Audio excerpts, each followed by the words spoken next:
Eles mesmos batizaram de alt-right, direita alternativa, e mais do que aliados. Essas e em outras questões, e deu o que falar. O presidente russo, Vladimir Putin.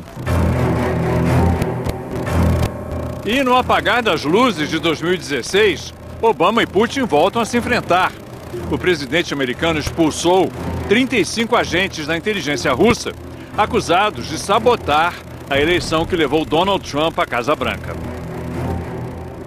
Tentar entender e explicar as razões de Putin e os rumos da Rússia foi o desafio encarado por Jorge Pontual em Nova York, Círio Bocaneira em Londres e eu, no Rio de Janeiro, junto com os nossos convidados no Sem Fronteiras desta semana.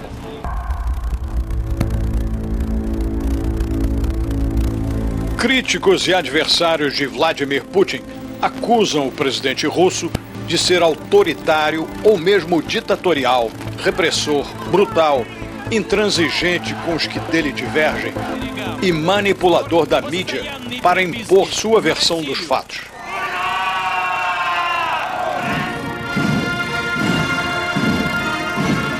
Putin seria, segundo os opositores severos, líder de uma estrutura de poder mafiosa que não hesita em assassinar seus inimigos com aprovação pessoal dele.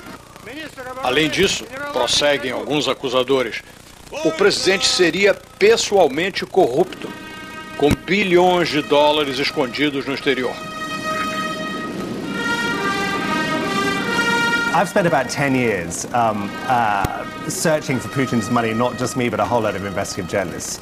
Everybody in Russia understands the system. It's like a game. Formally, Putin owns nothing. He has a small flat and a second-hand car. And we spent 6 months, 9 months examining the Panama Papers, which shed light on all this. And we found that Putin's best friend, the guy who introduced him to his future wife, who he'd known for 40 years, had secret offshore bank accounts with about $2 billion in them. Their assets are Putin's assets. That's the nature of the regime, and that's the nature of Putin. I mean, we think that he's basically the richest guy in the world. Luke Harding foi expulso da Rússia em 2011, após 4 anos como correspondente do jornal britânico de centro-esquerda, The Guardian. Autoridades russas não ofereceram explicações, mas o próprio jornalista atribui a decisão a seus artigos sobre as ligações do governo Putin com os serviços de espionagem e com grupos criminosos que agem dentro e fora da Rússia. Harding escreveu livros sobre Rússia, Wikileaks e Edward Snowden. Seus defensores mantêm que Putin é um nacionalista e patriota. Defensor de valores russos tradicionais, alinhado com os princípios do cristianismo ortodoxo. Conservador em questões sociais, como casamento gay e aborto. Seria um batalhador pelo respeito à Rússia, como potência internacional, após as humilhações na fase pós-comunista de decadência. Alegam esses partidários de Putin que o aparente autoritarismo dele significa apenas pulso firme no comando de um país gigante que antes dele passou por um período de caos após a implosão do comunismo soviético e a presidência conturbada do antecessor Boris Yeltsin. There are two traditional views of Putin. One is that he is this authoritarian, but just somebody with a firm pulse to control the country. The other vision is more negative and says he's actually a dictator, corrupt, a criminal. Which one of these versions do you think makes more sense?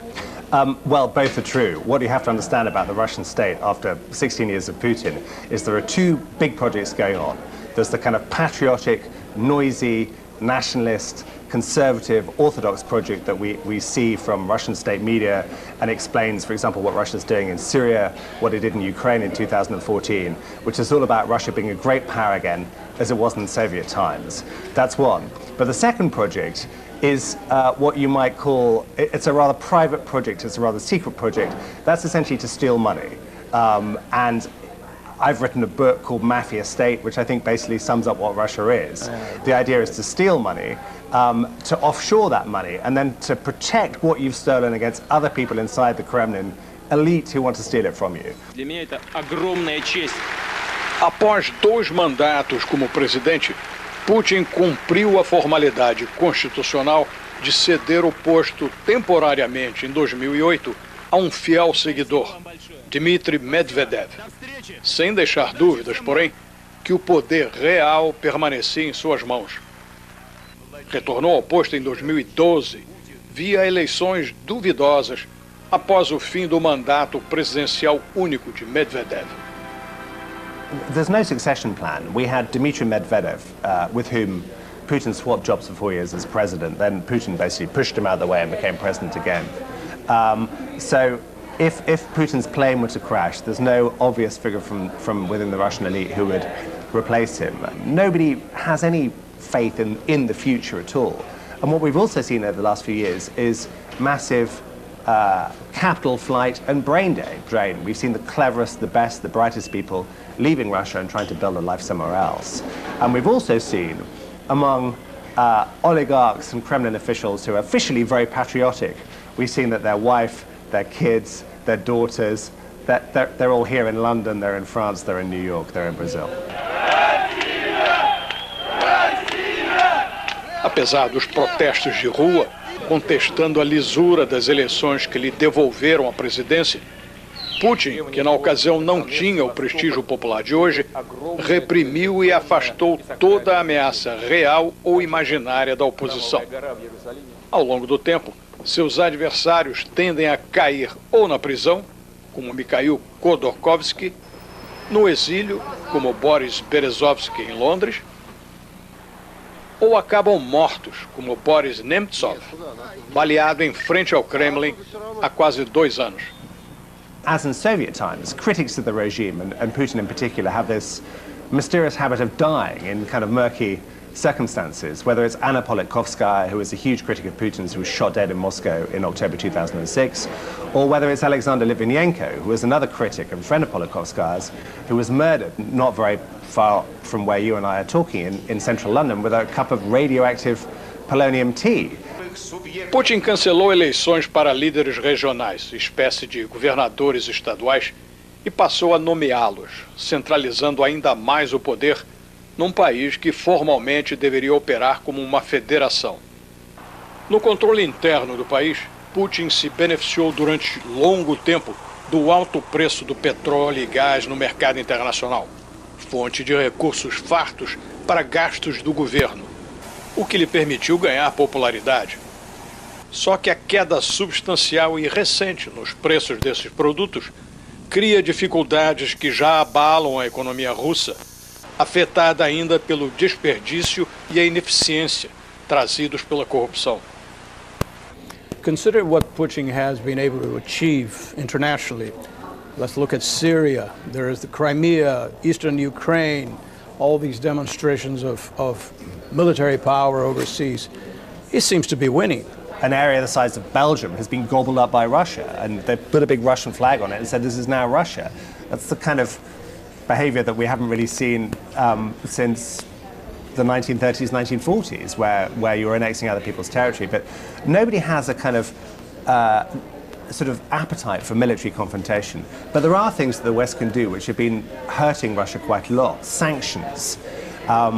Not just against ordinary Russians, but against Putin's friends, who, as I said before, Putin's friends, their money is kind of his money. Now, these people can no longer travel to America, to the European Union. They can't do transactions in dollars. They've seen their assets frozen. And this annoys the Russian elite fantastically. I've come across oligarchs complaining, in all seriousness, they can no longer access their wine collection in Switzerland. A intervenção russa na Ucrânia se deu em 2014, quando a popularidade de Putin caía. Uma rebelião popular se expandia nesta também ex-república soviética, onde germinavam propostas de aproximação maior com a União Europeia, contrariando a posição de Moscou e da parte russa da população ucraniana. Putin anexou a península da Crimeia, que era território da Ucrânia, e insuflou uma rebelião pró-Rússia no leste do país, para onde enviou forças em apoio aos grupos em revolta. A ação dele nos dois casos, vista do exterior como agressão a um país soberano, recebeu apoio considerável em casa, na Rússia, onde Putin conquistou alta popularidade, que ainda mantém. Segundo as pesquisas de opinião mais recentes, o índice de aprovação do presidente entre os russos atinge 82%. I suspect the most likely scenario is not that Putin steps down, because he understands that if he steps down, then whoever comes in will put him in prison or worse. I don't see a plot. I don't see a democratic uprising. I don't see him going to the south of France to enjoy exile. I think probably, at the moment, it looks as if he'll die in office.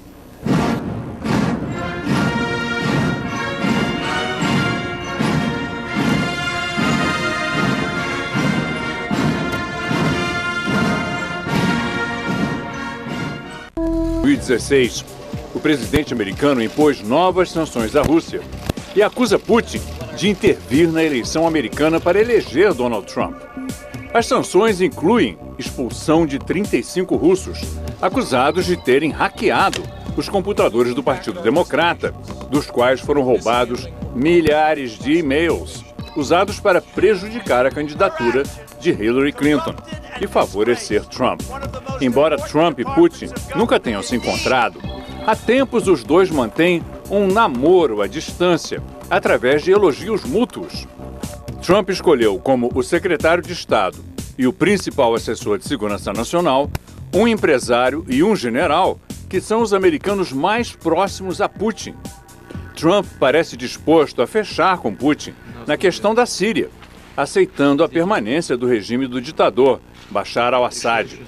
A Síria ficaria na esfera de influência da Rússia, o que na prática já está acontecendo. O cessar-fogo na Guerra Civil Síria, anunciado esta semana, foi decidido entre a Rússia e a Turquia em Moscou, sem nenhuma participação americana.